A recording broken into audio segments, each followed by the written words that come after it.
malam ini kita coba bahas apa? Budidaya ayam pedaging ya. Baik mau ayam boiler ke ayam kampung ke ayam joper, ayam apa aja lah ya, semua ayam bebek. Pokoknya unggas ya. Kecuali ayam kampus. Ayam kampus. Neng Bilo. Cepat. Oh, sebentar lah. Bentar. Oke, intinya gini. Kalau kita pingin budidaya unggas ya, dalam hal ini misalkan ayam ya, itu ada beberapa pakem yang harus dipegang ya. Kenapa? Karena gini, satu aja pakem ini yang dipegang, lu jangan mimpi bisa berhasil sesuai harapan.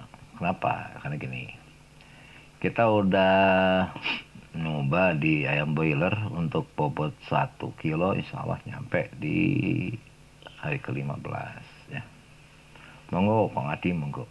Kemudian ayam joper bobot 1 kilo bisa tembus di umur 27, paling bagus dulu tuh ya, karena kebetulan dosanya bagus. Jelek-jeleknya tuh di umur 32 hari itu udah nyampe di bobot 1 kilo untuk joper. Kalau untuk bebek variatif ya, bebek tergantung jenisnya juga. Kalau bebek jenis hibrida yang dari Blitar itu kemarin umur 24 hari udah tembus 1 kilo ya. Nah, terus bagaimana ini bisa berhasil? Ada pakemnya ya.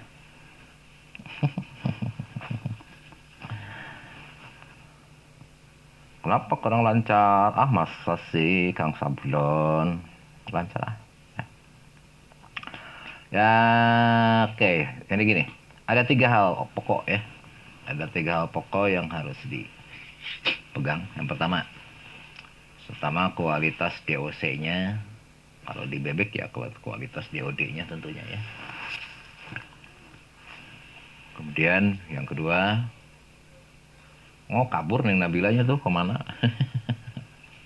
Yang kedua, kualitas pakan. Ya.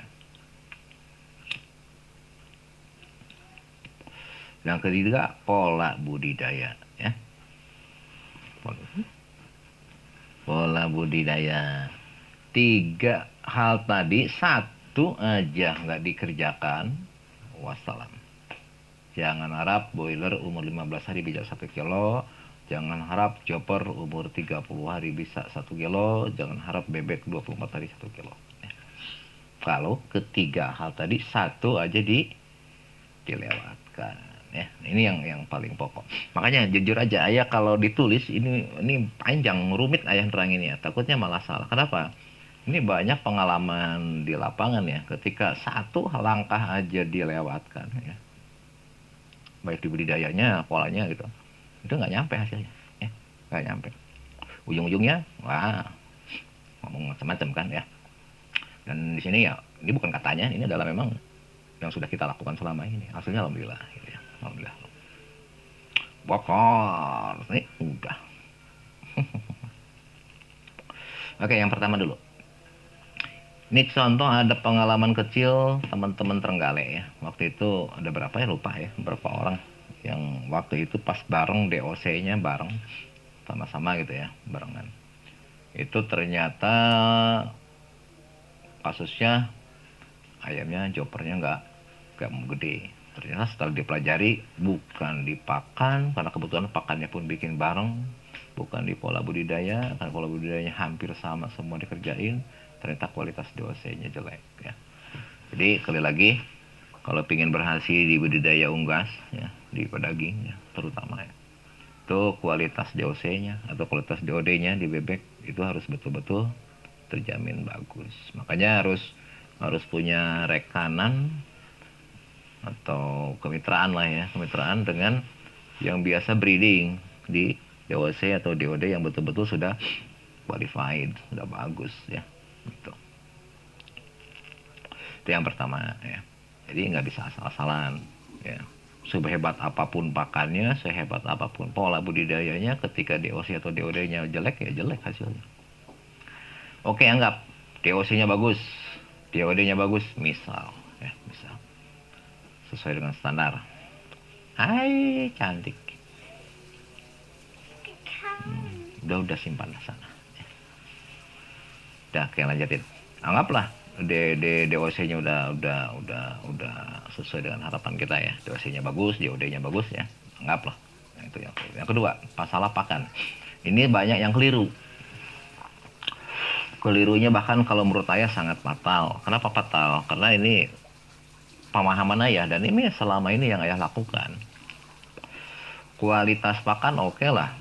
Sebetulnya kualitas pakan pabrikan pun udah bagus ya. Terus kemudian kalau bikin sendiri pun sebetulnya mudah ya, mudah. Kuncinya gini. Kualitas pakan protein kasar itu minimalnya 21 ya persen PK-nya, protein kasarnya ya. Kemudian energi metabolismenya EM-nya tuh minimalnya 3100. Dah itu yang paling pokok itu ya. Nah, cuman ada hal yang selama ini sering keliru. Orang budidaya unggas itu selalu mengenal beberapa tahap, beberapa tingkatan. Ada tingkatan starter, ya kan? Ada tingkatan layer, ada tingkatan finisher. Pola ayah tidak mengenal sama sekali itu. Kenapa gini? Karena gini-gini. Ini yang harus dipahami betul, ya. Metabolisme pencernaan unggas ya, bukan cuma ayam aja, bebek pun sama ya. Saat ada pergantian pakan di tengah jalan, maka akan terjadi stagnan. Kenapa stagnan? Atau tidak ada kenaikan bobot? Karena gini, saat ada perbedaan kualitas pakan, misalkan kualitas pakannya beda. Misalkan dari yang tadinya 21 kita rubah jadi 18 misalkan di starternya 21 kemudian di layarnya misalkan jadi 18. Itu 3-4 hari tidak akan ada penambahan bobot loh itu. Kalaupun ada, kecil sekali, paling cuma 10% dari standar yang seharusnya. Kenapa? Karena metabolisme tubuhnya akan menyesuaikan dulu dengan asupan pakan, kualitas pakan yang diberikan. Ini yang selalu sangat keliru menurut saya. Ya, pengalamannya di situ. Nah, ini logikanya sederhana nih. Ketika yang lain panennya anggaplah di umur 21 hari, ayam boiler misalnya, itu bobot 1 kilo. Oh, kenapa ayah 15 sejelek-jeleknya 16 hari bisa nyampe? Kenapa? Karena tidak ada penggantian pakan sama sekali. Jadi pakan starter ya sampai umur panen 1 kilo itu kita tidak diganti sama sekali. Artinya apa? Tidak ada masa stagnan. Kalau stagnannya 4 hari aja, berarti kan udah mundur 4 hari toh. Ya kan? Yang seharusnya misalkan panen umur 15 hari ya bisa jadi umur 19 hari atau 20 hari baru nyampe. Kenapa? Karena ada 4 hari itu yang stagnan. Bisa dipahami ya itu ya. Itu salah satu penyebab kalau kenapa kita bisa maju 5 hari, 4 sampai 5 hari bisa maju panennya. Kenapa? Karena rahasia satu, tidak ada pergantian pakan di tengah jalan. Jadi ketika ayah berbicara pakai tulisan, masih banyak yang komen, wah ya kok nggak mungkin, kita kan anu. Jujur aja, susah ayah neranginnya, karena pasti akan berantem. Artinya berantem apa? Aduh, bentar, pegel. Berantem argumen, gitu ya. Kenapa? Karena gini, karena ini kan pola ini jarang, kebiasaan orang 99,9% mungkin bahkan ya. Kebiasaan orang-orang kan gitu, ganti pakan di tengah jalan. Karena selama ini yang diajarkan itu polanya. Nah, ini yang ayah anggap keliru. Ayah tidak mau mendiskreditkan lah apa pola itu disengaja atau enggak ya, walau alam mungkin kelihatannya seperti maksudnya baik. Karena kan harga antara starter dengan layer atau pengambilan itu kan harganya berbeda, kan itu maksudnya. Padahal sebetulnya itu dijerubuskan itu ya, nggak bener sama sekali itu. Oke lanjut. Jadi sekali lagi, Bukan hanya sebatas kualitas pakan di sini yang berpengaruh, tapi apa? Budidaya, caranya, ya. Jadi pakan sama sekali tidak boleh dirubah. Dari awal masuk check in atau dock in, ya. Dock in, check in atau ayam masuk hari pertama sampai apa, bebek juga hari pertama masuk itu jangan sekali-kali diganti pakan, nggak boleh. Dari mulai masuk sampai sampai panen. Insya Allah maju sampai 5 hari panennya. Kenapa? Karena tidak ada stagnan di metabolismenya. Bisa dipahami, ya. Ini hal umum dulu deh. Ini hal umum dulu ya. Hal umum dulu. Hal umum itu. Terus hal yang ketiga, tadi hal yang pertama kan dosisnya harus bagus. Hal yang kedua, pakan juga harus bagus, tapi awas, pemberian pakan dari awal sampai panen tidak boleh diganti sama sekali. Tidak boleh dirubah maksudnya gitu, ya. Jadi kalau udah pakan A, udah sampai panen A terus. Mungkin pertanyaannya gini, ya kan harganya beda, makanya ayah ajarkan bikin sendiri. Dengan harga jatuhnya 5.500 sampai panen luar biasa nanti, ya. Luar biasa.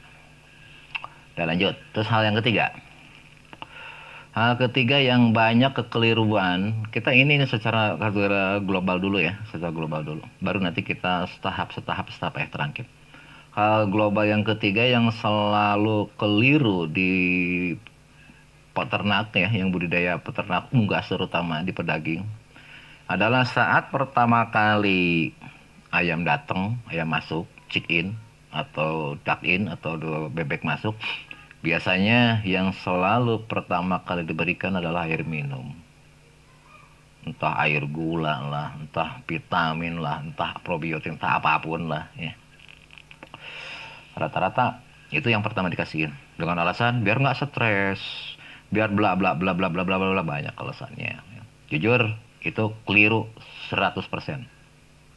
Ya. Kalau menurut ayah terserah, nah, jangan mau pakemnya yang mana ya. Hanya ini pengalaman ayah gini. Dan secara apa?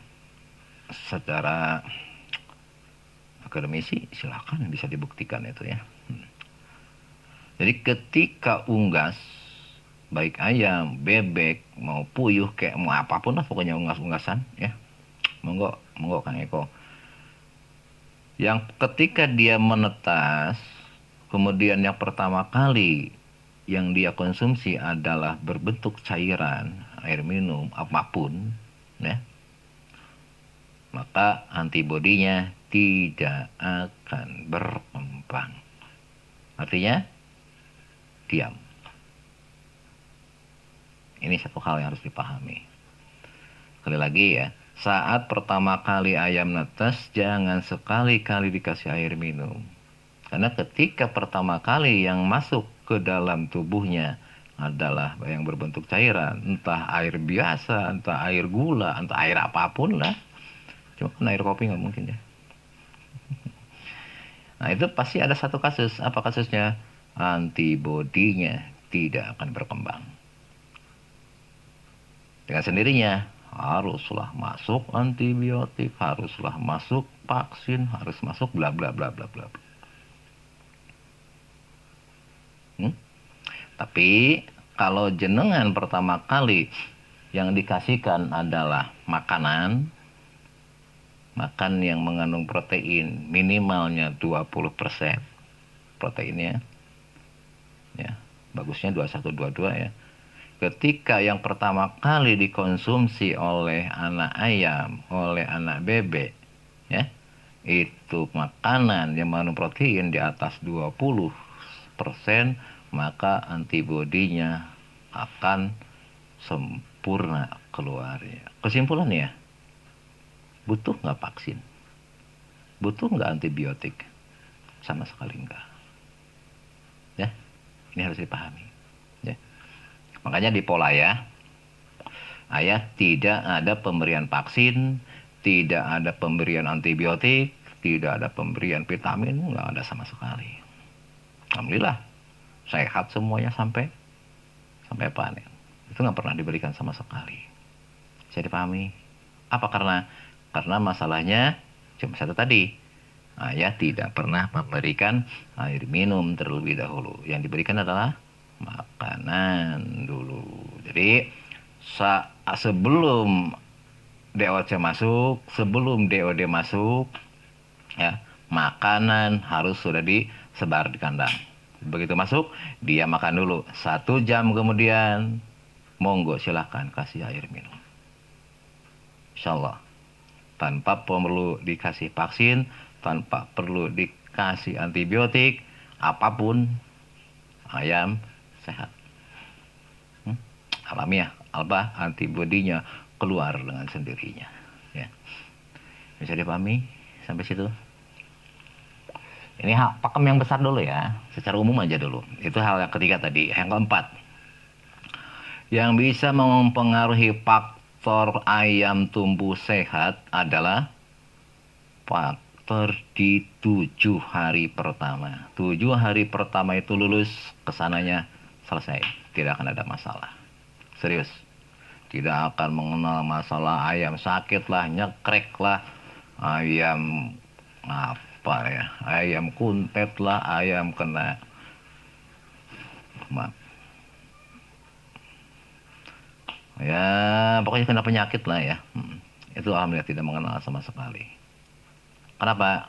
Karena seminggu pertama polanya benar. Gini polanya. Seminggu pertama DOC masuk, seminggu pertama DOD masuk, pokoknya wong gasnya lah ya. Itu kan pasti orang-orang kan dikasih boarding. Tuh, wajib ya, wajib kasih boarding. Karena kan tanpa indukan ini ya. Kalau ada indukan ya dia kan bisa menghangatkan dirinya di induknya kan. Kalau ini kan kita enggak. Gini, satu yang harus dipahami. Ini secara garis besar nih. Tapi kalau ketika ini tidak dilakukan, wassalam. Pasti banyak kasus nanti ke sananya ya. Terutama kasus besar ayam nggak sama, ada yang gede, ada yang kecil, macam-macam lah ya. Ada yang kena senot lah, anu lah, kasusnya gitu. Gini, hal yang pertama, seminggu pertama nih, ini wajib, mutlak, tidak bisa ditawar. Harus suhu sebelum DOC masuk, sebelum DOD masuk, ya, tempat boarding, ruangan boarding tersebut harus suhunya minimal 28,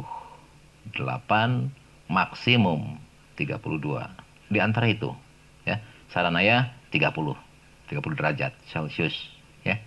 Jadi sebelum DOC masuk, sebelum DOD masuk, pokoknya unggasnya masuk lah, sebelum check-in, sebelum check-in ya. Itu suhu ruangan untuk boarding itu suhunya udah di 31 atau 31 derajat. Itu idealnya seperti itu.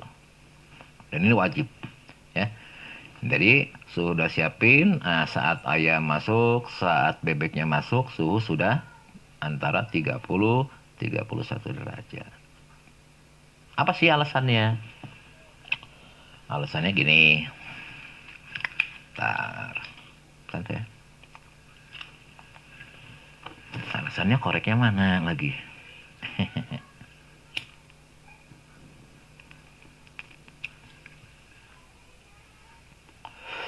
Gini. Ketika seminggu pertama suhu ruang boarding kurang dari 28 ke bawah atau lebih dari 32, maka anatomi tubuhnya, organ tubuhnya ada yang rusak. 1, paru-paru. 2, jantung. Paru-paru ayam, paru-paru bebek, ataupun jantung ayam, jantung bebek, jika suhunya kurang dari 28 atau lebih dari 32, insya Allah rusak. Tidak berkembang dengan baik ya. Logika sederhananya, ketika jantungnya nggak bagus, paru-paru nggak bagus, ya tinggal tunggu waktu aja kapan dia sakit. Gara-gara apa? Gara-gara suhu seminggu pertama tidak di antara 29 sampai 32. Saran ayah tetap 30, 31, udah pertahankan di situ. Insya Allah ayam sehat di seminggu pertama. Baik siang, malam, dini hari, pokoknya 24 jam itu selama seminggu. Suhu harus tetap seperti itu. Makanya butuh termometer di situ. Ya. Saran ayah pakai termometer digital yang bagus. Ya. Dan ini tidak ada tawar-menawar seminggu pertama ini. Wajib, mutlak. Kalau enggak, wassalam. Jangan harap bisa berhasil. Ya. Oke, lanjut. Kemudian, pengalaman ayah, hal yang sering terjadi kelihatannya begini. Saat suhu di bawah 28, kemudian suhu terlalu panas di atas 32, 10 hari kemudian, ya, itu ayam kelihatan apa? Pertumbuhannya tidak serempak. Ada yang gede, ada yang kecil. Misal udah 12 hari, misalkan yang lain ada yang udah 5 on, 6 on, yang lain yang satu ada yang masih 2 on setengah, ada yang 3 on. Gara-gara apa? Gara-gara suhu tadi. Ya. Kecil kelihatannya, sepele kelihatannya. Nah, yang paling fatal lagi, di atas bobot 1 kilo, nantinya saat misalkan ayam udah nyampe bobot 1 kilo, pertumbuhannya kecil banget. Artinya seharusnya kenaikan bobot misalkan 1 on, dia cuma naik berapa misalkan? Cuma 5 gram, 10 gram sehari. Itu luar biasa. Makanya kenapa FCR-nya bisa di atas 1,5, 1,6. Ya. Gara-gara apa?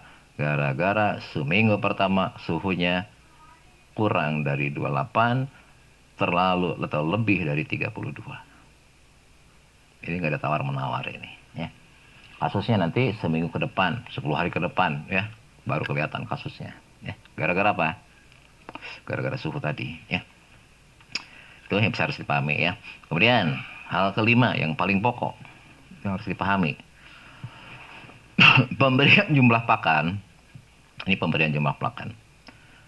Nanti secara mendetail SOP-nya ayah kasih ini grup.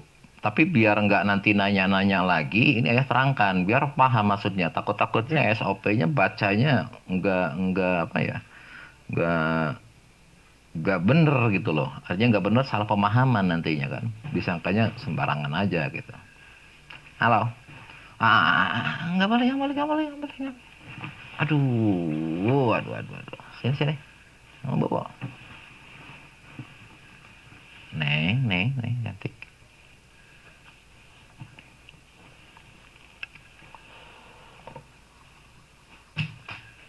Aduh.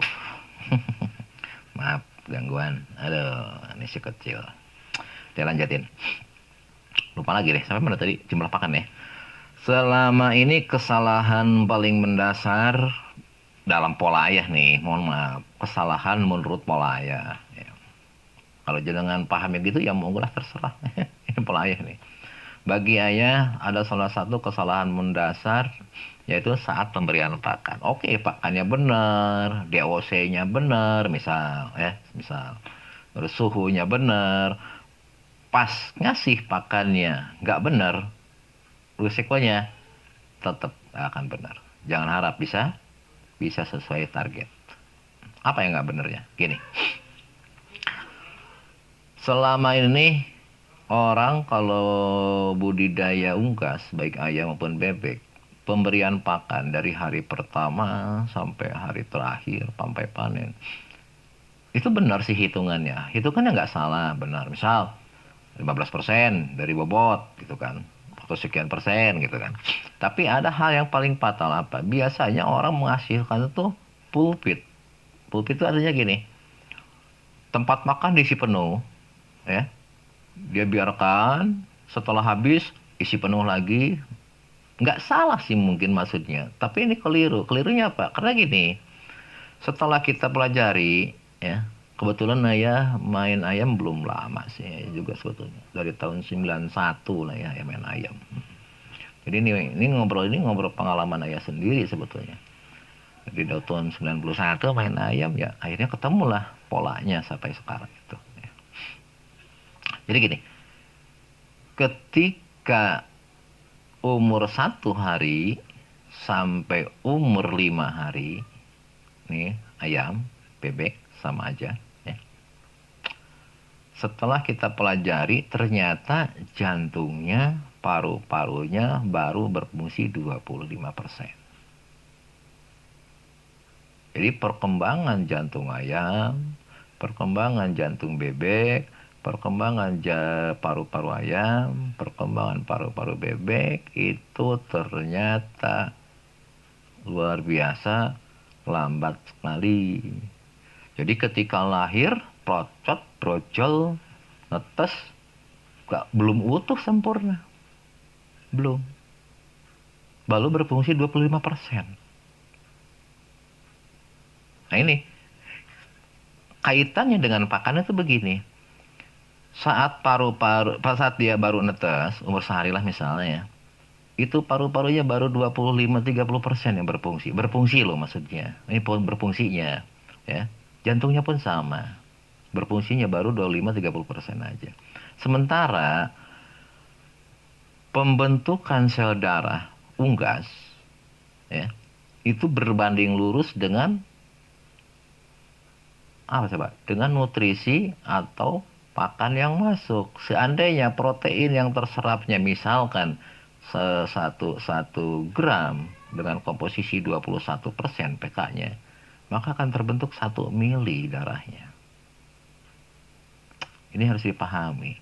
Sementara perkembangan jantung dan paru-paru unggas ya, baik ayam maupun bebek, itu perkembangannya itu 4 jam sekali. Tambah berfungsinya bertambah itu per 4 jam, 4 sampai 5 jam, rata-rata 4 jam lah ya. Jadi ketika ayam hari pertama masuk, kita kasih makan pulpit, ayam makan terus. Oh slow, ayam nggak punya lambung, nggak kayak manusia, dia punyanya tembolok, nggak punya rasa kenyang, dia makan terus. Ketika terserap lebih dari sekian mili yang terbentuk darahnya, kasusnya akan ada. Apa kasusnya? Seminggu kemudian ayam sakit, mati, lihat balikin, dadanya dekat pantatnya itu warnanya kemerahan, kebiruan. Pecah pembuluh darahnya. Awas, TS biasanya mohon maaf. Orang-orang biasanya bilang, itu kena E. coli, itu kena salmonella. Enggak bener itu. Ya, itu pecah pembuluh darah. Kenapa? Gara-gara ngasih makannya tidak dibatasi per jam. Gini maksud saya. Tadi kan udah ya singgung bahwa perkembangan jantung paru-paru unggas itu kan per 4 atau 5 jam sekali ya. Maka asupan makannya pun harus 4 jam atau 5 jam sekali. Nggak boleh dipulfitkan. Misal, contoh, gini, biar paham. Misalkan jenengan pelihara 100 ekor. Misal, ya, 100 ekor. Ketika pelihara 100 ekor, anggaplah DOC itu misalkan di bobot yang paling bagus lah 40 gram misalkan. Berarti kalau pelihara 100 ekor totalnya beratnya bobotnya berapa? 4 kilo tuh. Ya, bener nggak? 100 ekor bobotnya 40 gram. Berarti 4 kilo. Total seluruh DOC kita timbang. Nah, sementara pemberian pakan seminggu pertama kan itu 15% standar umum ya kan. 15% dari total bobot. Kalau 15% dari total bobot kalikan 4 kilo berarti berapa? 600 gram atau 6 on. Nah, sehari itu harus masuk 6 on.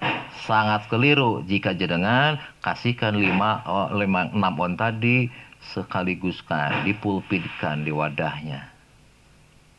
Kenapa? Akan ayam makan terus. Ketika habis, tambah lagi, pulpit lagi. Apa?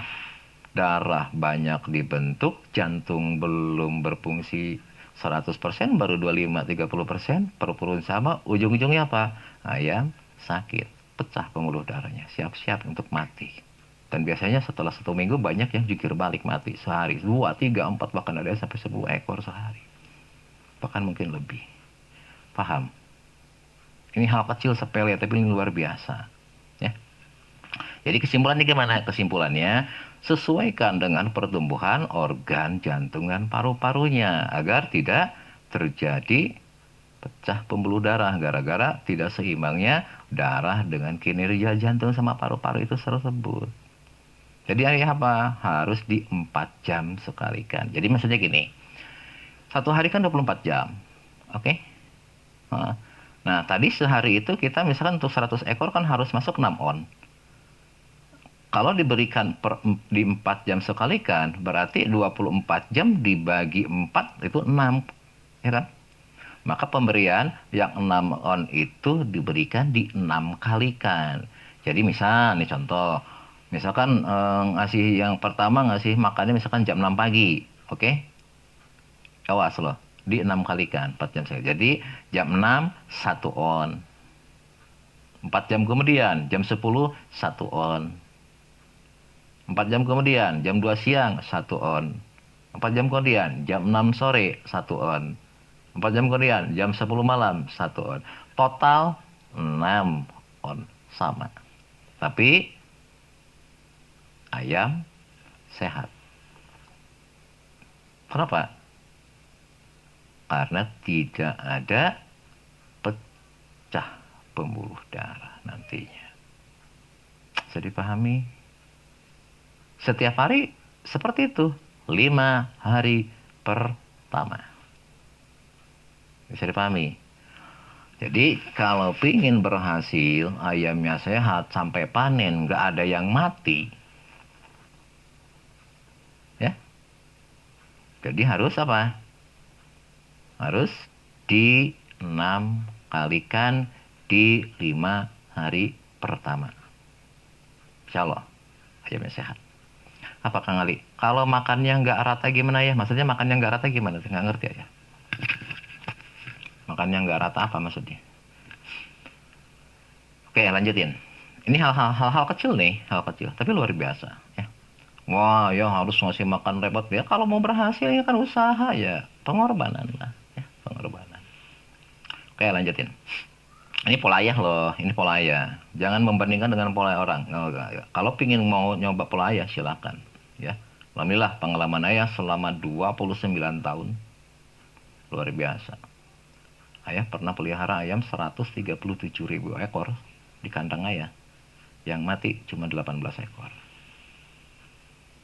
Serius.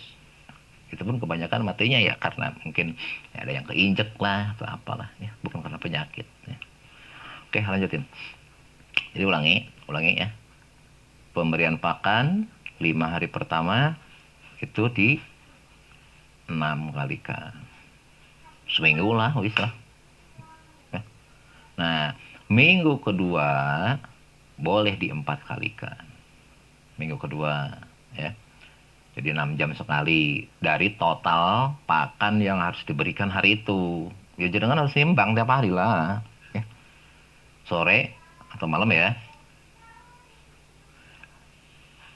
Itu Nyonya Setiagar itu seandainya awal masuk bukan terus-terusan harus 6 on ya enggak lah. Besoknya timbang berapa bobotnya kalikan 15%. Heeh. Oh tuh kan keliru kan? Ya. Awas, jangan keliru. Kan kita hitung 15% loh. 15%. Heeh. Hari ini bobot anggap hari pertama masuk 40 gram, ya kan? Berarti kan 6 on. Lah besok timbang lagi. Berapa bobot totalnya, ya? Misalkan bobotnya udah jadi 8 kilo, ya kali 15. Berarti berapa? 1,2 kilo dong besok ngasihnya, bukan 6 on lagi. Seterusnya begitu. Jadi timbang. Hah? Wajib. Tiap hari wajib ditimbang. Ya. Mau tiap maghrib nimbangnya atau ya terserah lah. Ya. Jadi patokan untuk besok kapan harus diberi berapa banyak ya timbang dulu. Ya, kalau ayamnya ada 1.000 ya nimbangnya 10 aja lah random acak ya kan. Diacak berapa nih 10 ekor ini rata-ratakan aja. Oke, paham ya? Awas jangan salah. Hmm. Ini yang ayah bilang tadi sulit ayah menerangkan kalau pakai tulisan. Ya. Takutnya salah ngawur nanti, salah paham. Oh, kosongnya jadi malah jadi ngaco gitu kan. Ya. Oke, lanjutin. Minggu pertama jumlah pakan yang diberikan 15% dari total bobot hari itu. Berikan di 6 kalikan atau 4 jam sekali. Selama seminggu lah bagusnya begitu. Minggu kedua pakannya 14%, turun, nggak 15% lagi. Oh, energi apa izin, sami-sami Kang Sebonan lah. 14% dari total bobot hari itu.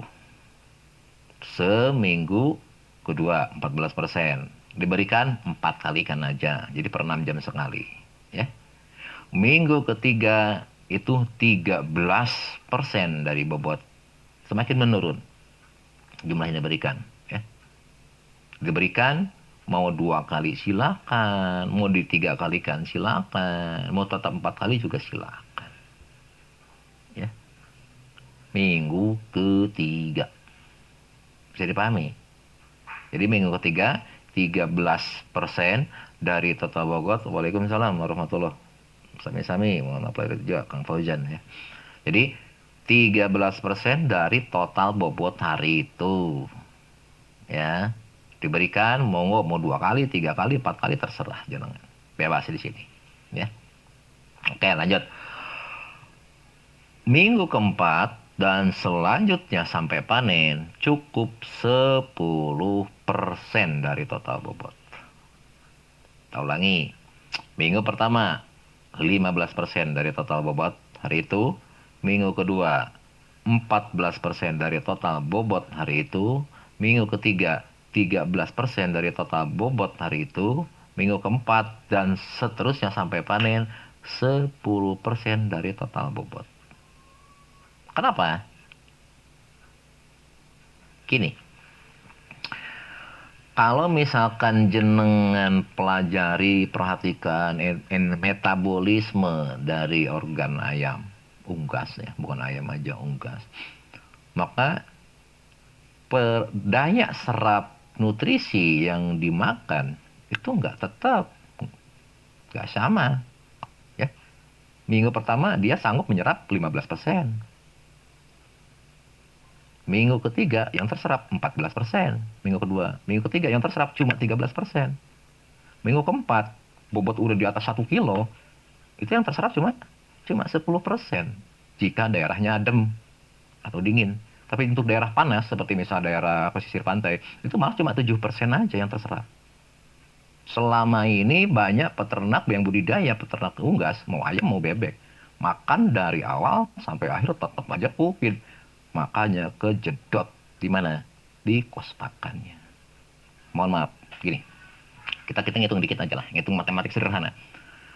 Ketika misalkan harusnya 10% jenengan tetap kasih 13-14%, anggaplah selisihnya 3%. Ya. Misalkan bobot ayam udah 1 kilo. 3% dari 1 kilo itu berapa coba? 3/100 kali 1000. Udah 30 gram loh seekor. Sehari itu. Kalau ayam 1000, 30 kilo. Berapa duit yang udah kita buang? Iya, untuk semua unggas. Betul. Makanya kenapa banyak peternak unggas banyak yang untungnya kecil, untungnya tipis. Kenapa? Kos pakan gede. Bukan soal masalah harga aja, tapi apa? Selama ini kita buang-buang pakan percuma. Jenengan umur 2 minggu itu kan disuruh 14% nih pola ayah nih. Jenengan ngasih pupin, anggaplah dihitung rata-rata misalkan 15%. 1% kita buang cuma jadi telek. Kenapa? Orang ayam mampunya nyerapnya cuma 14% kok. Hmm? Minggu ketiga, 13% aja. Kenapa? Memang daya serapnya segitu. Jadi dengan kasih 15%, dengan alat maksud hati, biar cepat gede. 2%, dengan buang pakan ayam jadi telek. Yang terserapnya segitu kok. Bisa dipahami ini. Ini hal mendasar ini. Makanya jangan heran, kenapa pola ayah di boiler aja kemarin, FCR kita cuma 1,0. Paling tinggi cuma 1,08. 1, nggak sampai 1,1, 1,0. Bahkan ayah pernah sampai 0,97 FCR-nya. Bukan yang boiler loh ini. Kok kenapa bisa? Karena kita tidak buang makan. Kita ngasih sesuai dengan apa? Sesuai dengan daya serap nutrisinya. Minggu pertama mampu menyerapnya 15%. Minggu kedua yang mampu diserap oleh unggas adalah 14%. Minggu ketiga yang terserap hanya 13%. Ya. Sebentar, Ali Idris, nanti kita satu-satu. Nanti biar nggak lentok-lencok ya. Terus minggu keempat yang terserap cuma 10%. Oke, ini satu hal. Yang kedua, ayam itu tidak punya lambung. nggak mengenal kenyang. Siapa bilang punya lambung? Hah? Ayam itu punyanya tembolok. Kang Ali,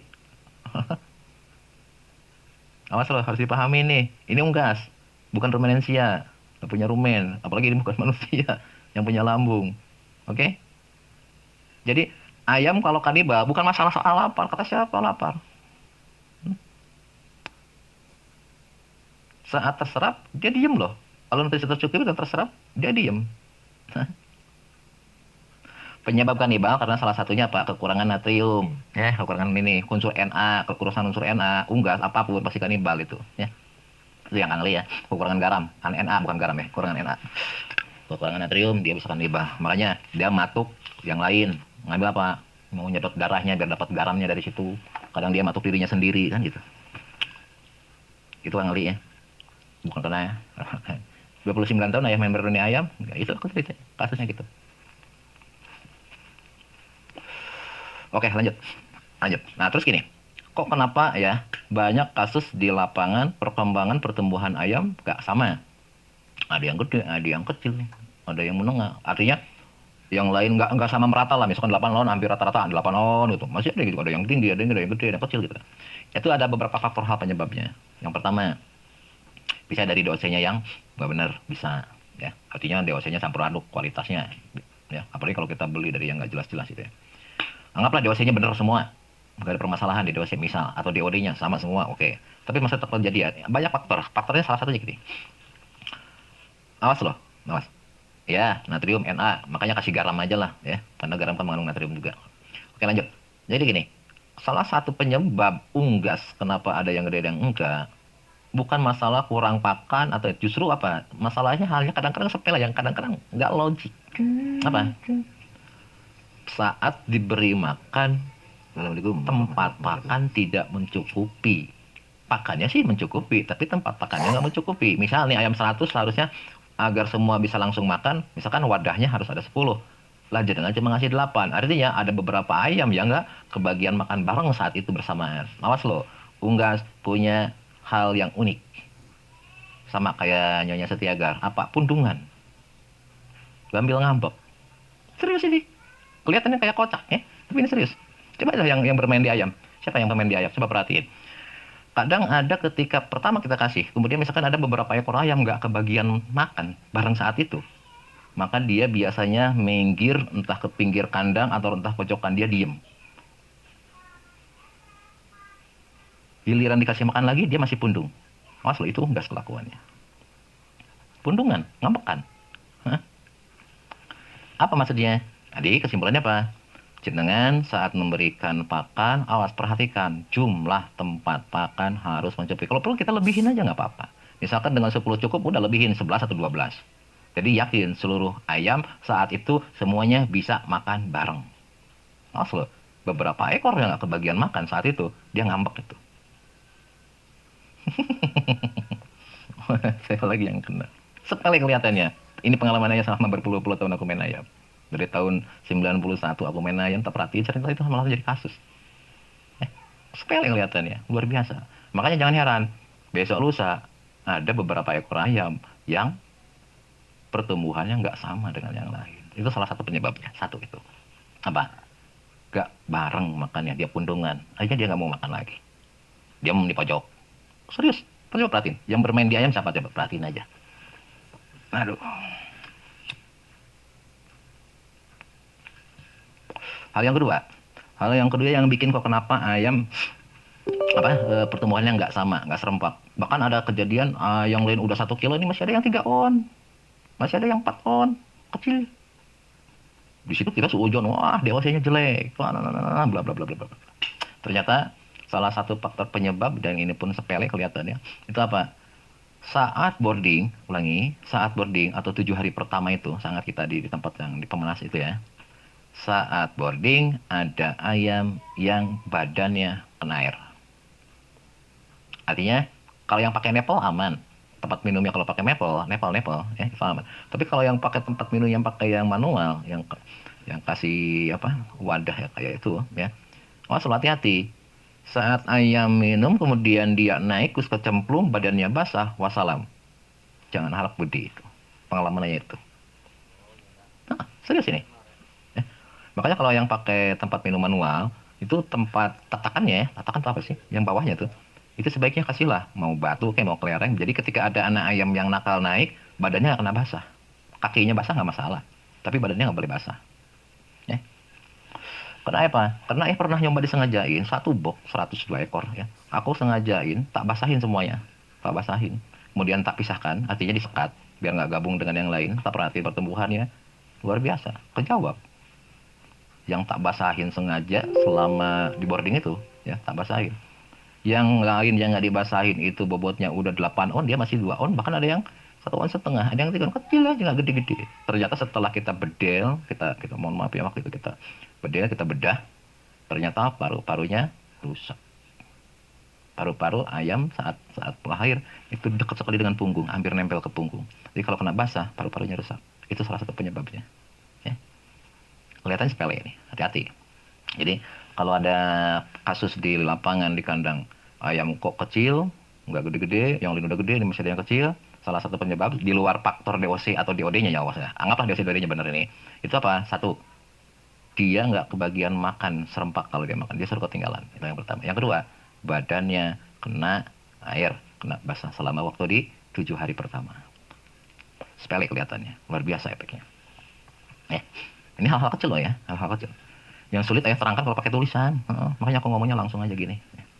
Jadi salah satu faktor penyebab itu ya. Silakan jenengan tulis sendiri, simpulkan sendiri lah ya. Simpan sendiri. Ya. Jadi hati-hati ya. Tempat pakan harus cukup, tempat minum harus cukup. Jangan sampai ada yang nggak kebagian saat memberi pakan atau memberi minum. Kemudian jangan sampai ada yang kecemplung ke tempat minum. Kasusnya luar biasa. Nanti ya ayamnya nggak gede-gede, kecil aja kudet. Oke, lanjutin. Apalagi nih, yang paling pokok-pokok aja dulu ya, hal-hal yang ini. Gini. Selama ini banyak sekali kasus ayam terkena snot. Tahu kan snotnya? Kelihatan, matanya bengkak, bibirnya bengkak, kepalanya bengkak, kelihatan. Salah satu secara fisiknya itu kan.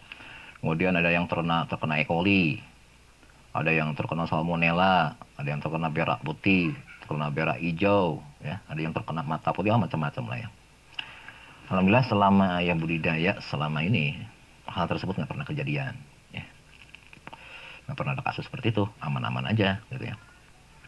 Nah, yang harus diperhatikan gini, tolong ditulis ini. Jenengan harus menyiapkan oralit. Oralit itu misalnya begini, jenengan harus bikin air gula, tapi gulanya wajib gula aren, tidak boleh ditawar. Jangan boleh nggak ya pakai gula merah, pokoknya nggak boleh. Apalagi gula putih, gula pasir, wassalam, nggak bisa, ya, nggak boleh. Wajib gula aren, tidak ada tawar menawar.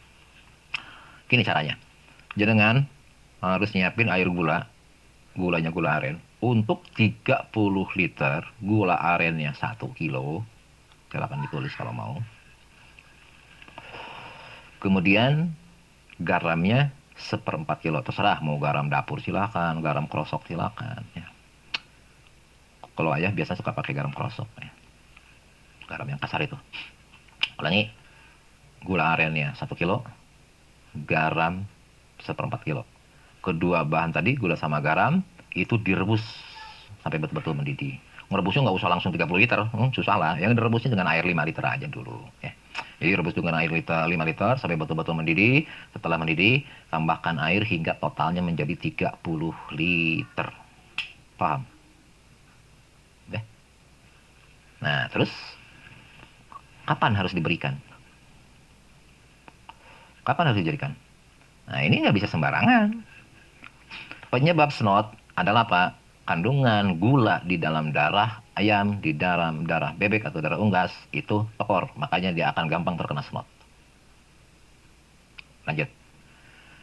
Mikroba patogen, mau itu bakteri jenisnya, mau jenisnya apapun, virus lah, mau jenisnya parasit atau apapun, akan berkembang ketika pH darah unggas, mau ayam, mau bebek, mau puyuh, bodo amat apapun, pH unggas, itu di bawah 6 atau di atas 7 pH darahnya, ya.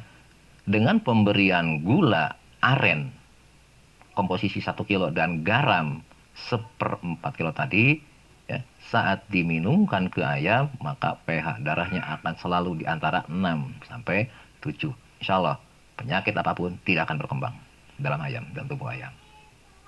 Oke. Cuma, ada cumanya. Ketika jenengan ngasih waktunya kapan aja, nggak ada efek. Kapan harus diberikan? Itu harus diberikan hari ke-5 dan ke-6, 2 hari ya. Hari ke-5, hari ke-6, jam 6 sore sampai jam 8 malam. Titik. Jadi kalau jenengan dikasihin di bawah jam 6 sore ya, misalkan pagi, siang, ataupun sebaliknya di atas jam 8 malam, misalkan jam 9, jam 10 malam, nggak ada artinya sama sekali. Ya, sama aja cuma ngasih air gula sama air garam, tapi nggak ngepek nantinya. Kenapa? Karena gini, penyerapan gula, mohon maaf, di sini artinya gula itu begini, glukosa ya. Penyerapan glukosa yang kita ambil dari air gula aren tadi, unggas, penyerapan gulanya oleh unggas, anatomi oleh tubuh unggas, oleh darah unggas, itu hanya terjadi antara jam 6 sampai jam 8 malam, titik. Kesimpulannya, jangan dikasihin di luar jam itu, dikasih di luar jam itu, nol besar, nggak ngepek nantinya. Paham? Ya. Kita ulangi. Jadi pemberian air gula aren sama garam tadi, kita gula aren di sini maksudnya kita mau ngambil glukosanya, ya. Kita ngasih tadi apa? Garam ya, garam 1/4 kilo. Itu mau ngambil natriumnya, biar pH darah ayamnya normal. Insya Allah ayam kalau pH darahnya normal nggak kanibal dia. Ya. Bukan kali ini jawaban yang tadi ya. Nah, cuman penyerapan unsur glukosa sama natrium terjadi, ya, sama Na tadi akan terjadi oleh unggas nih, unggas ini khusus unggas. Selain dari unggas ya nggak sama lah, ya. Ayam maupun bebek itu hanya terjadi antara jam 6 sampai jam 8 malam. Jadi berikannya ya jam segitu. Jadi di hari ke-5, di hari ke-6 kasih air gula sama air garam tadi, ya. Kasihin lah misalkan. Jadi 1 jam sebelumnya air minum kita stop dulu. Ya. Air minumnya kita stop dulu. Kita puasakan. Kemudian air gula tadi kalau yang pakai tempat minum manual itu cukup di piringannya aja, nggak usah dimasukin ke botolnya, nggak usah, hanya di piringannya aja, penuhin aja piringannya. Ya. Pengalaman ayah 30 liter itu cukup untuk 1.000 ekor ayam yang umurnya seminggu. Ya. Oke, lanjut. Jadi tetap di piringan aja ya. Jadi puasakan aja dulu lah, setengah jam atau 1 jam sebelumnya jangan dia kasih minum, stop dulu minumnya, jam 5 sore lah. Ya. Jam 5 sore kita stop minumnya. Nah, jam 6 sore kita kasih minum air gula tadi sama air garam tadi yang udah digabungan air gula mata tadi ya. Paham? Nah, nanti kalau cuma saat itu, pokoknya jam 8 harus habis. Insya Allah habis ya. Kalau misalkan jam 8 udah habis, selanjutnya masih ada sisa, ya itu cuma air minum biasa. Dianggapnya cuma air gula tok aja. Ya nggak apa-apa, tapi kan nggak ngepek nanti ya. Kalau misalkan ada sisa nggak apa-apa. Jadi kesananya selalu udah habis nih jam 8 jam 9 ya udah kasih air minum biasa lagi. Pemberiannya hari ke-5 dan hari ke-6. Oke, tolong dicatat. Hari ke-5, ke-6 antara jam 6 sampai jam 8 malam kasih air gula dengan air garam tadi. Kemudian ulang lagi hari ke-15, hari ke-16. Ulangi. Jadi pemberiannya hari ke-5, ke-6. Nggak setiap hari, nggak usah. Nggak usah setiap hari. Jadi hari ke-5, hari ke-6, nanti ulangi lagi hari ke-15 dan hari ke-16. Jelas pasti nggak 30 liter lagi, orang ayam udah gede. Ya, biasanya 2 kali lipat dari itu. Oke. Kenapa ada jeda 10 hari? Gini, perkembangan mikroba patogen secara umum, nggak semuanya sama. Secara umum, itu rata-rata 14 hari perkembangannya. E. coli bisa berkembang biak, bertambah, memecah belah, dan bla bla bla, semuanya lah ya. Salmonella dan lain-lain lah, mikrobakterium dan yang lain. Itu berkembangnya ketika pH di bawah 6 atau pH di atas 7. Oke? Nah, sekarang pengaruh minuman glukosa sama natrium yang kita ambil dari gula aren sama garam tadi itu sanggup bertahan selama 10 hari. Artinya selama 10 hari pH darah unggas ayam maupun bebeknya tetap segitu, insya Allah patogen nggak akan berkembang di tubuh ayam. Ya. Nah, 10 hari kemudian tambah lagi, kasihin lagi. Jadi pahami, ya. Jadi kan ketika mikroba mau berkembang 14 hari kemudian, ya kita 10 hari atau 14 hari sebelumnya kita kasih, ya udah tidak akan berkembang terus. Aman. Jadi ulangi, umur 5 dan 6, ulangi lagi umur 15, 16, nanti terakhir ulangi lagi umur 25, 26. Kalau misalkan mau peliharanya bobotnya di atas 1,5, di atas 2 kilo, ya. Tapi kalau pola kita, kalau misalkan panennya umur kita panen bobot 1 kilo, biasanya umur 15-16 hari aja udah selesai, ya. Hmm, Lihat kondisi aja itu. Jadi itu salah satu alasan kenapa harus kasih air gula aren, wajib gula aren, awas nggak boleh nawar. Kenapa? Kita butuh glukosa, gula merah, glukosanya kandungannya sekali, ya. Fruktosa lah sama-sama, laktosanya malah yang banyak. Makanya wajib gula aren, udah nggak boleh nawar-nawar lah, ya. Jadi gula aren 1 kilo, perbandingannya ya. Kemudian garam 1/4 kilo untuk air 30 liter. Bisa dipahami? Nah, berikan hari kelima, ke-6, 15, 16, 25, 26. Antara jam 6 malam sampai jam 8 malam. Titik. Nggak bisa ditawar dan nggak boleh ditawar. Itu pengalaman pengamatan kita selama ini begitu. Alhamdulillah. Itu rahasia kenapa yang make pola ayah. Alhamdulillah teman-teman dari Nganjuk, Nganjuk apa? Trenggalek ya, Trenggalek. Banyak yang sekarang pelihara terus pakai pola ayah 100% benar-benar dipakai. Udah berhasil. Jarang yang mati ayamnya, pertumbuhannya bagus, ya. Bebek umur 24 hari nyampe 1 kilo, ya. Ayam 15-16 hari udah nyampe 1 kilo, ya. Untuk Jopar umur 30-31 hari udah nyampe 1 kilo, luar biasa, ya. Dengan pakem-pakem yang barusan ayah terangin itu dipakai. Lanjut, tambahan. Capek ya? Aku yang teranginnya capek. Lanjut. Kemudian ada tambahan, agar pencernaannya sehat, ya. Gimana mau nutrisi terserap sesempurna kalau organ pencernaannya nggak sehat. Nah, makanya kita sehatin organ pencernaannya, ya. Organ pencernaannya, organ jantungnya, organ paru-paru, semuanya lah kita sehatkan. Nah, maka ayah sarankan, ya. Ini pola ayah nih, pola ayah. Ayah sarankan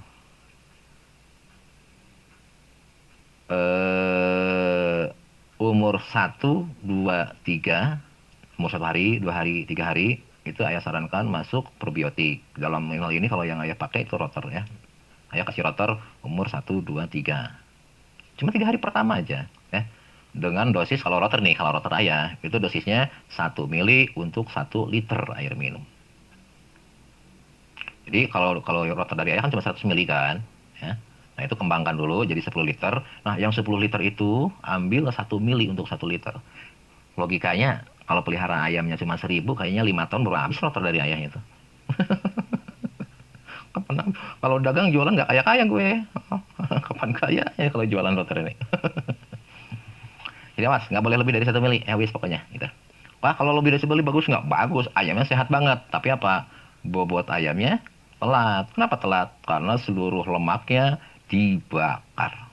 Ayamnya sehat tapi bobotnya kurang dikit nanti. Ya, luar biasa sehat. Tapi kalau untuk kejenengan pelihara ayam Bangkok, ayam aduan, mau kasih aja 1,5 mili. Dapat banget gitu, ya. Atau ayam hias ya, yang mau bulunya yang ngandelin bulu ya, kasih aja rotor 1,5 aja, 1,5 mili per liter air, ya. Tapi kalau khusus untuk ayam pedaging 1 mili per 1 liter air, dan itu pun diberikan cuma pagi saja, nggak terus-terusan sepanjang hari, enggak, ya.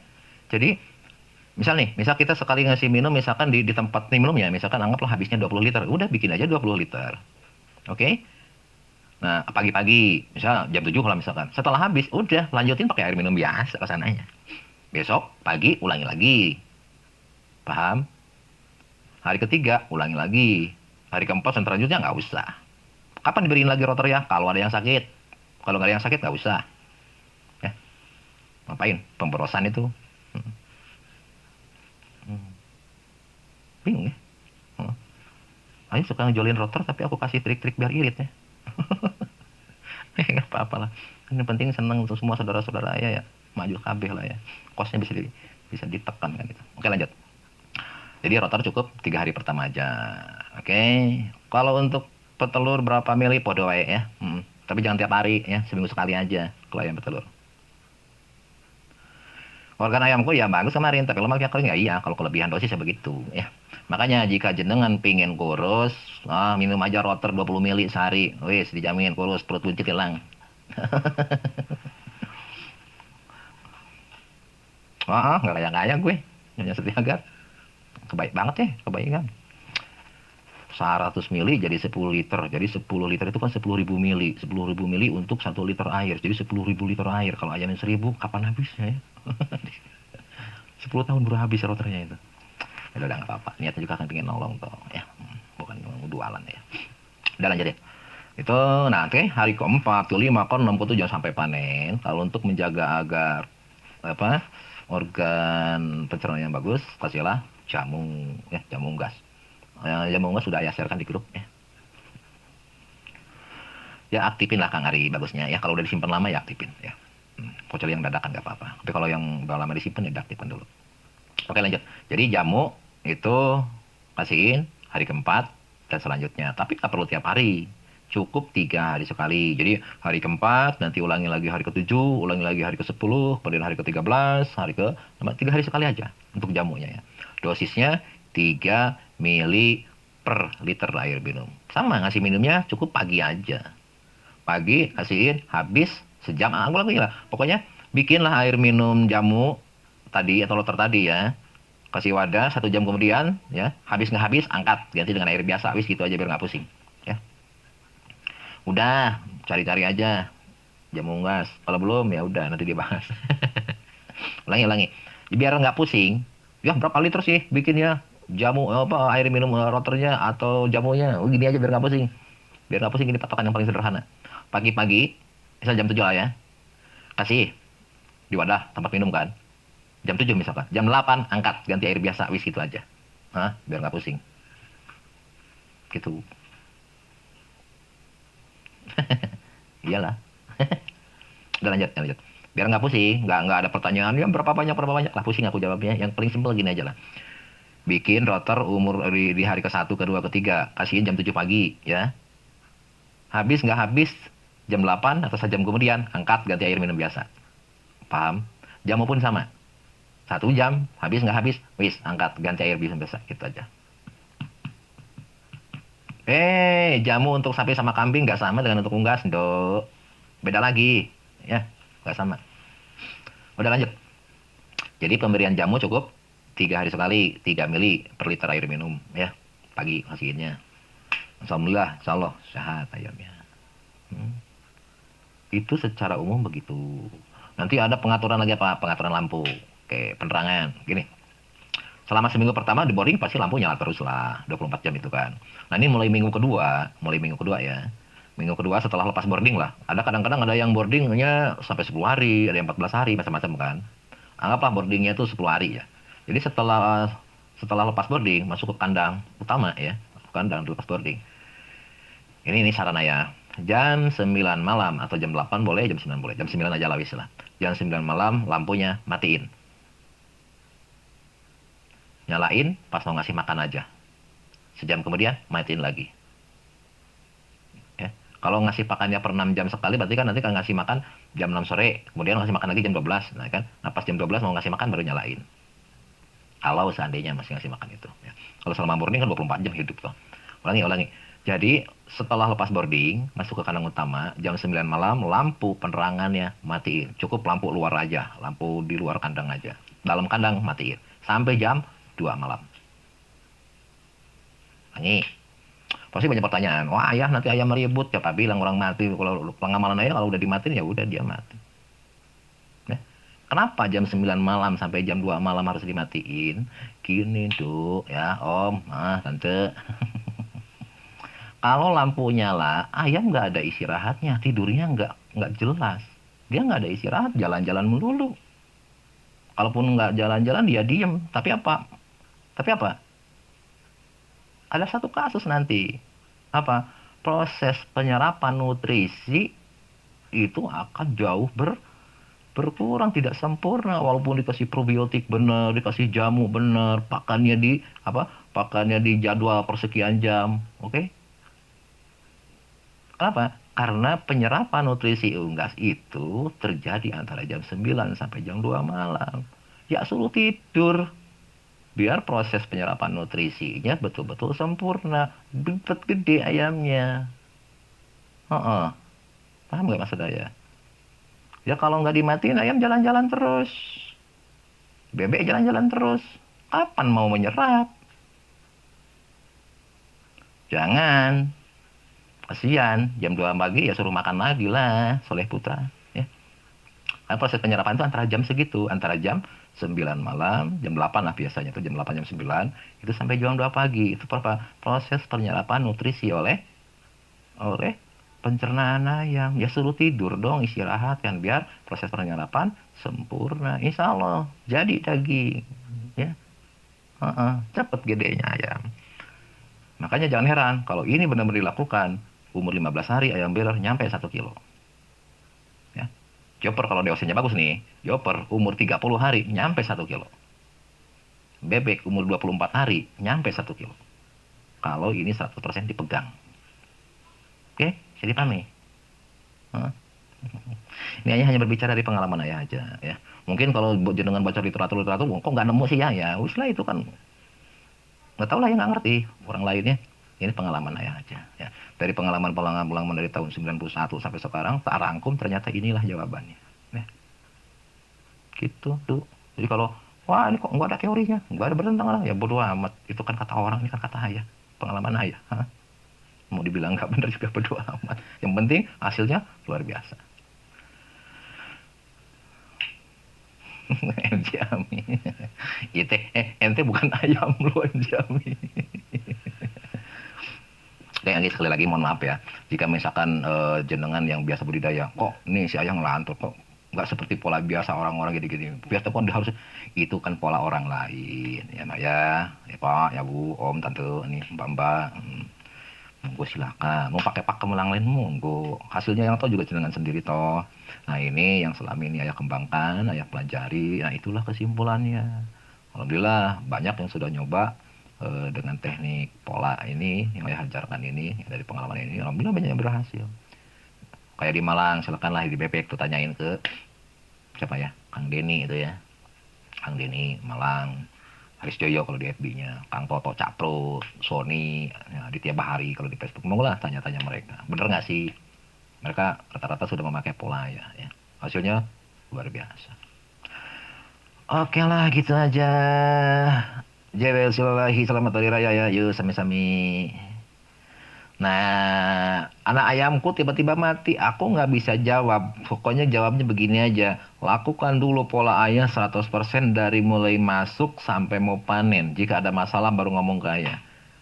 Kalau ayah harus nerangin, ayah kan nggak ngerti sejarah jenengan peliharanya kayak apa dari awal, ya kan? nggak nggak bisa ayah ngejawab, ya. Ketika ya saya hanya begini-gini, peliharanya gimana, budidayanya gimana, suhu awal gimana, cari ngasih makannya gimana, berapa gram, kan, bla bla bla bla bla. Itu gak dilakukan, alah, nggak ngerti ayah, nggak bisa nerangin. Oke. Oke, gitu aja dulu lah ya. Mohon maaf jika ada yang kurang. Insya Allah nanti ayah tuliskan SOP-nya. Udah ada sih SOP-nya. Kalaupun ini hanya penjelasan dari SOP nanti yang jenengan mau baca ya. Jadi jenengan usah nanya-nanya lagi. Masa belum paham dengan diterangkan ini ya. Jadi kalau nanti di SOP ada kata ini maksudnya seperti ini. Oke, bisa dipahami ya. Ini penjelasan dari SOP yang nanti akan ayah sharekan biar jenengan nggak keliru memahaminya. Oke, gitu aja. Kenapa? Karena orang seperti kita ya, kita orang praktisi ya, kita bukan orang akademis ya. Itu kita tetap bagaimanapun punya tanggung jawab moral ya. Kita ngajarin orang-orang atau bersharing pengalaman orang kan kita nggak mau nanti merugikan orang lain, nggak mau lah. Justru kita berharap orang lain pun sama bisa berhasil juga kan itu ya. Oke lah, gitu aja dulu. Mohon maaf jika ada kata-kata yang kurang berkenan. Mohon maaf, malum. Namanya bukan manusia ya. Nah, itu aja dulu. Insya Allah besok lusa ketemu lagi. Ya. Yang jelas besok hari Jumat, Sabtu, Minggu ayah nggak mungkin nggak online ya. Nah, karena nanti subuh ayah mau berangkat ke Pangandaran sekeluarga, ada acara nikahan keluarga di sana. Ya. Pulangnya hari Minggu ya. Ya mungkin nggak sempat bikin acara seperti sekarang ya. Udah itu dulu. Mohon maaf sekali lagi. Terima kasih. Insya Allah kapan waktu kita bahas untuk di petelur ya. Baik ayam, bebek, puyuh ya. Insya Allah nanti kita bahas ya. Jadi ayah bukan hanya ngasih SOP secara tertulis saja di grup, tapi juga insya Allah nanti ada siaran langsung penerangannya lah kayak sekarang ini ya. Biar nggak salah memaknai, salah menjabarkan ya. Itu aja maksudnya. Monggo, terima kasih semuanya. Wassalamualaikum warahmatullahi wabarakatuh. Salam repo. Wassalamualaikum.